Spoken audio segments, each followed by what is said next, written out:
Hi children, welcome to Math Rhythm. This is chapter 6 lines and angles of class 9 CBSE. இந்த வீடியோல நம்ம exercise 6.2ல question numbers 1 and 2 solve பண்ணலாம். So exercise 6.2ல question number 1 என்ன கொடுத்திருக்காங்கன்னு பார்க்கலாம். In figure 6.23 if AB is parallel to CD. AB ன்னு ஒரு line இருக்கா, CD ன்னு ஒரு லைன் இருக்கா, இது ரெண்டும் parallel ன்னு கொடுத்திருக்காங்க. CD is parallel to EF. இந்த CD யும் EF என்ற லைனும் parallelனு கொடுத்திருக்காங்க. and y is to z is equal to 3 is to 7. இங்க y என்ற ஆங்கிள் இருக்கா, and then இங்க z என்ற ஆங்கிள் இருக்கா, இது ரெண்டும் என்ன ரேஷியோல இருக்குன்னு கொடுத்திருக்காங்கன்னா 3 is to 7 ரேஷியோல இருக்குன்னு கொடுத்திருக்காங்க. find x. நமக்கு இந்த ஆங்கிள் ஃபைண்ட் அவுட் பண்ண சொல்லியிருக்காங்க. எப்படி பண்றதுன்னு பார்க்கலாமா? ஃபர்ஸ்ட் நமக்கு என்னென்ன கொடுத்திருக்காங்கன்னு எழுதிக்கலாம். AB is parallel to CD. CD is parallel to EF. And then y is to z is equal to 3 is to 7 கொடுத்திருக்காங்க. ஓகேவா? இப்போ AB என்ற லைன் எடுத்துக்கலாம். Next line CD, ABயும் CDயும் parallel. Okay. Next line EF, CDயும் EFம் parallelனு கொடுத்திருக்காங்க. இப்போ இது வந்து transversal. இங்க ஃபார்ம் ஆகிற ஆங்கிள் வந்து எக்ஸ்ன்னு கொடுத்திருக்காங்க, இங்க ஃபார்ம் ஆகிற ஆங்கிள் வந்து ஒய்ன்னு கொடுத்திருக்காங்க. ஸோ இப்போ நமக்கு என்ன ஃபைண்ட் அவுட் பண்ண சொல்லியிருக்காங்க? ஆங்கிள் எக்ஸ் ஃபைண்ட் அவுட் பண்ண சொல்லியிருக்காங்க. எக்ஸும் ஒய்யும் interior angles on the same side of the transversal இல்லையா? அதாவது ரெண்டு பேரலல் லைன்ஸை ஒரு டிரான்ஸ்வர்சல் கட் பண்ணும்போது ஒரே சைடில் ஃபார்ம் ஆகிற இன்டீரியர் ஆங்கிள்ஸை நம்ம என்னன்னு சொல்லுவோம்? Interior angles on the same side of the transversal. So இந்த ஆங்கிளும் interior angles on the same side of the transversal. அதே மாதிரி இந்த ஆங்கிளும் interior angles on the same side of the transversal. இந்த ரெண்டு ஆங்கிளும் எப்படி இருக்கும்னா சப்ளிமெண்டரியா இருக்கும். If a transversal cuts two parallel lines, then interior angles on the same side of the transversal is supplementary. நம்ம ஆல்ரெடி படிச்சிருக்கோம் இல்லையா? அப்போ நமக்கு என்ன கொடுத்திருக்காங்க? ABயும் CDயும் parallel கொடுத்திருக்காங்க. அதை ஒரு டிரான்ஸ்வர்சல் கட் பண்ணும்போது அதுல ஒரே சைடுல ஃபார்ம் ஆகிற இன்டீரியர் ஆங்கிள்ஸ் தான் எக்ஸும் ஒய்யும். அப்ப அது வந்து சப்ளிமெண்டரியா இருக்கும். அப்ப சப்ளிமெண்டரினா எக்ஸையும் ஒய்யையும் ஆட் பண்ணா நமக்கு எவ்வளவு வரணும்? 180 டிகிரி வரணும். So X plus Y is equal to 180 degree. இதில் நம்ம எக்ஸ் ஃபைண்ட் அவுட் பண்ணணும், நமக்கு ஒய்யோட வேல்யூ தெரியணும் இல்லையா? சோ நம்ம என்ன பண்ணலாம்? ஃபர்ஸ்ட் ஒய்யோட வேல்யூ ஃபைண்ட் அவுட் பண்ணிடலாம். ஒய்யோட வேல்யூ எப்படி ஃபைண்ட் அவுட் பண்றதுன்னு பார்க்கலாம். இந்த ஆங்கிள் என்ன கொடுத்திருக்காங்க? இசட்னு கொடுத்திருக்காங்க இல்லையா? இப்போ நம்ம என்ன பண்ணலாம்? இந்த ஆங்கிள் இருக்கு இல்லையா, இந்த ஆங்கிளை வந்து நம்ம டபிள்யூன்னு எடுத்துக்கலாம். ஓகே. இப்போ ஒய்யும் டபிள்யூவும் வெர்டிகலி ஆப்போசிட் ஆங்கிள்ஸ் இல்லையா? நம்ம ஆல்ரெடி படிச்சிருக்கோம் இல்லையா? ரெண்டு லைன் இன்டர்செக்ட் ஆகும்போது இந்த ஆங்கிளும் வெர்டிகலி ஆப்போசிட் ஆங்கிள்ஸ், இது ரெண்டு ஈக்குவல். அதே மாதிரி இந்த ஆங்கிளும் vertically opposite angles, they are equal. அப்போ நமக்கு ஒய்யும் டபிள்யூவும் வெர்டிகலி ஆப்போசிட் ஆங்கிள்ஸ் தான். இப்போ சிடின்ற லைன் இப்படி இருக்கு, இந்த டிரான்ஸ்வர்சல் இப்படி இருக்கு. அப்போ இந்த ஆங்கிளும் வெர்டிகலி ஆப்போசிட் ஆங்கிள்ஸ் இல்லையா? இது வந்து ஒய், இதை வந்து நம்ம டபிள்யூன்னு எடுத்திருக்கோம். அப்போ they are equal. Y is equal to W. கரெக்டா? Y and W are vertically opposite angles.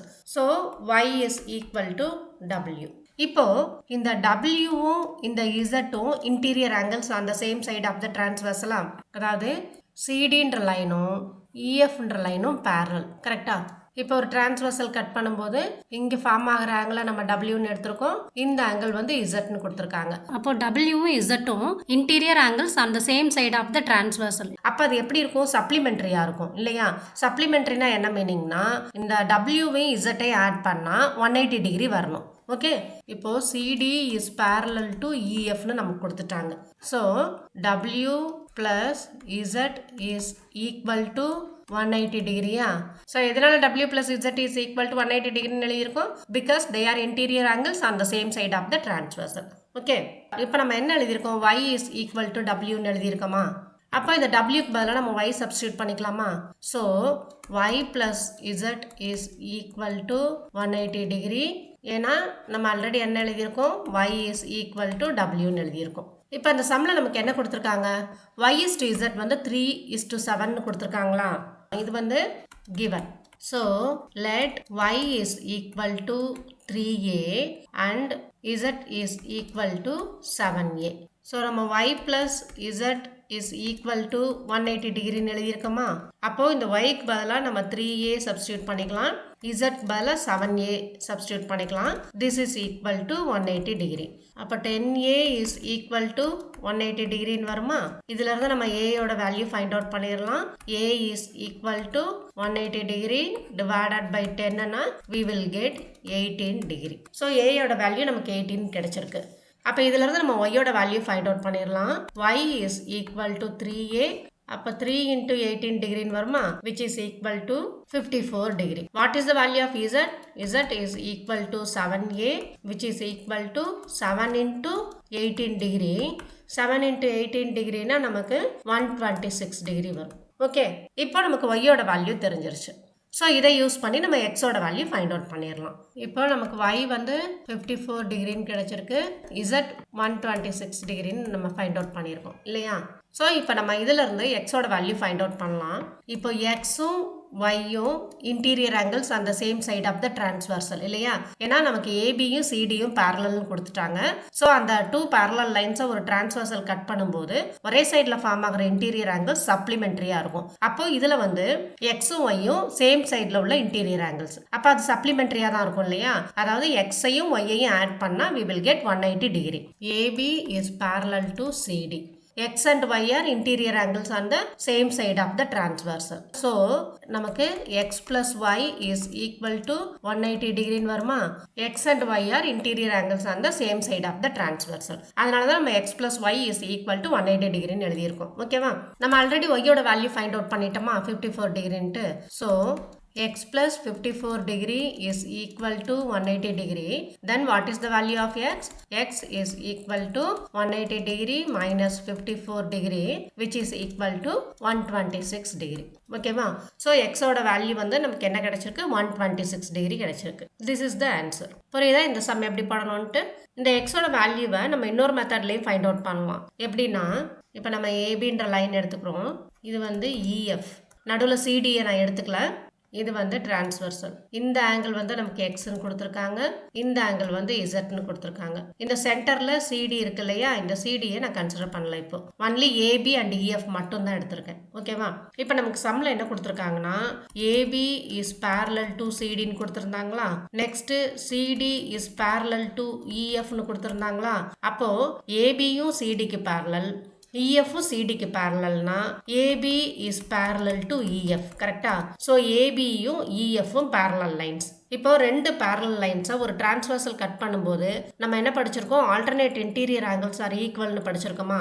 அப்போ ஏபியும் இஎஃப்பும் பேரலல் லைன்ஸ், அதில் டிரான்ஸ்வர்சல் கட் பண்ணும்போது எக்ஸ் இசட் ரெண்டு ஆங்கிள் ஃபார்ம் ஆயிருக்கு இல்லையா? இந்த ரெண்டு ஆங்கிளும் ஆல்டர்னேட் இன்டீரியர் ஆங்கிள்ஸ். கரெக்டா? அப்போ எக்ஸ் இஸ் ஈக்குவல் டு இசட்னு எழுதலாமா? Because they are alternate interior angles. AB is parallel to EF. X and Z are alternate interior angles. அப்போ நம்ம என்ன எழுதலாம்? X is equal to Z ன்னு எழுதலாம். நம்ம Z என்ன ஃபைண்ட் அவுட் பண்ணியிருக்கோம்? 126 டிகிரின்னு ஃபைண்ட் அவுட் பண்ணியிருக்கோம். So X is equal to 126 degree. நம்ம இப்படியும் பண்ணலாம். ஓகேவா?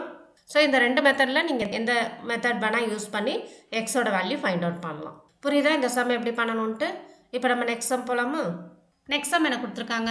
இன் figure 6.24 if AB is parallel to CD and EF is perpendicular to CD and angle GED எவ்வளோன்னு கொடுத்துட்டாங்க? 126 degree. Angle AGE, angle GEF and angle FGE find out பண்ண சொல்லியிருக்காங்க. நம்ம ஒரு ஆங்கிளாக ஃபைண்ட் அவுட் பண்ணுவோம். ஃபர்ஸ்ட் நமக்கு என்ன கொடுத்துருக்காங்கன்னா, ஏபி இஸ் பேரலல் டு சிடின்னு கொடுத்துட்டாங்க, இஎஃப் இஸ் பெர்பெண்டிகுலர் டு சிடின்னு கொடுத்துருக்காங்க. ஓகேவா? Angle GED is equal to 126 டிகிரின்னு கொடுத்துருக்காங்க. இப்போ நம்ம ஃபர்ஸ்ட் என்ன பண்ணலாம்? ஆங்கிள் ஏஜிஇ ஃபைண்ட் அவுட் பண்ணலாம். ஆங்கிள் ஏஜிஇன்றது எந்த ஆங்கிள்? ஏஜிஇ இந்த ஆங்கிள் இல்லையா? ஏஜிஇ. ஸோ இந்த ஆங்கிள் தான் ஆங்கிள் ஏஜிஇ. இதை நம்ம ஃபர்ஸ்ட் ஃபைண்ட் அவுட் பண்ணணும். இந்த டயக்ராமை ட்ரா பண்ணிக்கலாம். ஃபர்ஸ்ட் ஏபின்ற ஒரு லைன் எடுத்துக்கலாம், ஏபி. நெக்ஸ்ட்டு சிடின்ற லைன் எடுத்துக்கலாம், சிடி. இப்போ இங்கே நான் ஜிஇ மட்டும் ட்ரா பண்ணியிருக்கேன். ஓகேவா? நமக்கு எந்த ஆங்கிள் கேட்டிருக்காங்க? ஆங்கிள் ஏஜிஇ கேட்டிருக்காங்க. நமக்கு இங்கே என்ன ஆங்கிளோட வேல்யூ கொடுத்துருக்காங்க? ஆங்கிள் ஜிஇடி கொடுத்துருக்காங்களா? ஆங்கிள் ஜிஇடின்றது எந்த ஆங்கிள்? இந்த ஆங்கிள். கரெக்டா? இது எவ்வளோ கொடுத்துருக்காங்க? 126 டிகிரி கொடுத்துருக்காங்களா? அதாவது இந்த ஃபுல் ஆங்கிள் இருக்கு இல்லையா? இந்த ஃபுல் ஆங்கிள் நமக்கு எவ்வளோ கொடுத்துருக்காங்க? 126 டிகிரின்னு கொடுத்துருக்காங்க. அதை தான் நான் இங்கே எழுதியிருக்கேன். ஓகேவா? இப்போ ரெண்டு பேரலல் லைன்ஸை ஒரு டிரான்ஸ்வர்சல் கட் பண்ணும்போது ஆல்டர்னேட் இன்டீரியர் ஆங்கிள்ஸ் ஈக்குவலாக இருக்கும்னு படிச்சிருக்கோமா? அப்போ இந்த ஆங்கிளும் ஆல்டர்னேட் இன்டீரியர் ஆங்கிள்ஸா? So angle AGE and angle GED are alternate interior angles. கரெக்டா? ரெண்டு பேரலல் லைன்ஸை ஒரு டிரான்ஸ்வர்சல் கட் பண்ணும்போது அதில் ஃபார்ம் ஆகிற ஆல்டர்னேட் இன்டீரியர் ஆங்கிள்ஸ் ஈக்குவலாக தான் இருக்கும் இல்லையா? So angle AGE is equal to angle GEDன்னு எழுதலாமா? angle AGE is equal to angle GED. angle GED நமக்கு எவ்வளவு கொடுத்திருக்காங்க? 126 டிகிரி கொடுத்திருக்காங்களா? what is the value of angle AGE? 126 degree தான். ஏன்னா ரெண்டு equal. angle AGE is equal to 126 degree. So angle AGE நம்ம ஃபைண்ட் அவுட் பண்ணியாச்சா? நெக்ஸ்ட் நம்ம என்ன பண்ணணும்? ஆங்கிள் GEF ஃபைண்ட் அவுட் பண்ணணும். ஸோ ஆங்கிள் GEFன்றது எது? இப்போ இந்த EFன்ற பெர்பெண்டிகுலர் லைன் நம்ம டிரா பண்ணோம்னா GEF எங்க ஃபார்ம் ஆகுது? இந்த ஆங்கிள் இல்லையா? இந்த ஆங்கிள் தான் ஆங்கிள் GEF. கரெக்டா? ஸோ நமக்கு ஆங்கிள் GEF இந்த ஆங்கிள் ஃபைண்ட் அவுட் பண்ண சொல்லியிருக்காங்க. இந்த EFன்ற லைன் வந்து CDக்கு பெர்பெண்டிகுலர்ன்றதுனால இந்த ஆங்கிள் நமக்கு 90 டிகிரின்னு கொடுத்துருந்தாங்களா? டோட்டலாக GED நமக்கு எவ்வளோ கொடுத்துருக்காங்க? GEDன்றது இந்த டோட்டல் ஆங்கிள். இந்த டோட்டல் ஆங்கிள் எவ்வளோ கொடுத்துருக்காங்க? 126 டிகிரின்னு கொடுத்துருக்காங்களா? அப்போ ஆங்கிள் GEDன்றது என்ன? ஆங்கிள் GEF ப்ளஸ் ஆங்கிள் FEDன்னு எழுதலாமா? நமக்கு டோட்டலாக GED வந்து 126 டிகிரி கொடுத்துருக்காங்க இல்லையா? GEDன்றது என்னென்ன ஆங்கிள் சேர்ந்தது?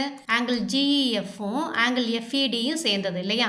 ஆங்கிள் FED நமக்கு எவ்வளோ கொடுத்துருக்காங்க? 90 டிகிரின்னு கொடுத்துருக்காங்களா? Because EF is perpendicular to line CD. So இந்த ஆங்கிள் வந்து நமக்கு 90 டிகிரின்னு கொடுத்தாச்சு. நமக்கு இந்த டோட்டல் ஆங்கிளும் தெரியும். அப்போ நம்ம இந்த ஆங்கிள் ஈஸியாக ஃபைண்ட் அவுட் பண்ணிடலாம் இல்லையா? ஸோ இப்போ நம்ம என்ன எழுதலாம்?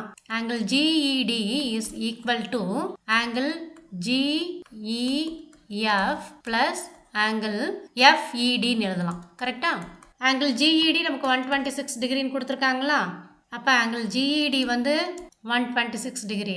This is equal to angle GEF plus angle FEDன்றது இந்த 90 டிகிரி. இதுல இருந்து நம்ம ஆங்கிள் GEF ஈஸியாக ஃபைண்ட் அவுட் பண்ணிடலாம் இல்லையா?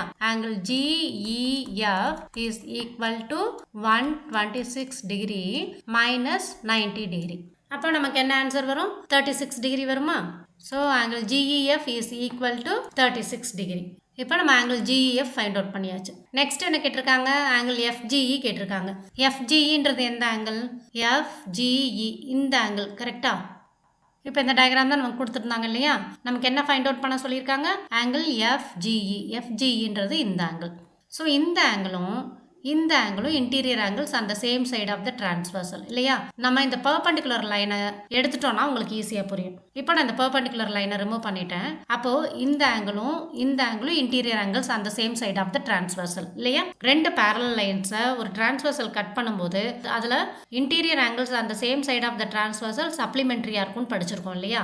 அப்போ இந்த ஆங்கிளும் சப்ளிமெண்ட்ரியா இருக்குமா? அப்போ இந்த ரெண்டு ஆங்கிளையும் நம்ம ஆட் பண்ணோம்னா டோட்டல் எவ்வளோ வரணும்? 180 டிகிரி வரணும். ஸோ நமக்கு ஆல்ரெடி ஆங்கிள் GEDயோட வேல்யூ கொடுத்துட்டாங்க. எவ்வளோ கொடுத்துருக்காங்க? 126 டிகிரின்னு கொடுத்துருக்காங்களா? அப்போ 126 டிகிரியையும் ஆங்கிள் FGEயையும் ஆட் பண்ணும்போது நமக்கு எவ்வளோ வரணும்? 180 டிகிரி வரணும். புரியுதா? இந்த பெர்பெண்டிகுலர் லைனை நான் ஏன் உங்களுக்கு ரிமூவ் பண்ணி காமிச்சேன்னா உங்களுக்கு அண்டர்ஸ்டாண்ட் பண்ணுறதுக்கு ஈஸியாக இருக்கும். புரியுதா? ஸோ நம்ம இப்போ என்ன எழுதலாம்? Angle FGE and angle GED are interior angles on the same side of the transversal. அப்போ angle FGE and angle GED are supplementary. கரெக்டா? So angle FGE plus angle GED is equal to எவ்வளோ வரணும்? 180 degree வரணும். angle GED நமக்கு already எவ்வளோ கொடுத்துருக்காங்க? 126 degree கொடுத்துருக்காங்களா? So angle FGE plus 126 degree is equal to 180 degree. அப்போ ஆங்கிள் FGE நமக்கு என்ன வேல்யூ வரும்? 180 degree minus 126 degree which is equal to 54 degree. புரியுதா எப்படி பண்ணணும்ட்டு?